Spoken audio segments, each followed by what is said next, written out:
What's better? Magnetic cube.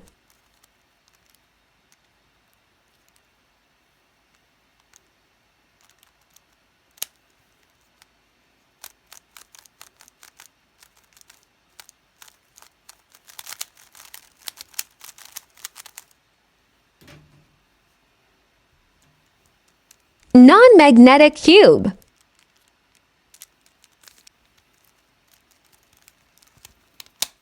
The magnetic cube can be taken apart easily, however, the non-magnetic cube can't be.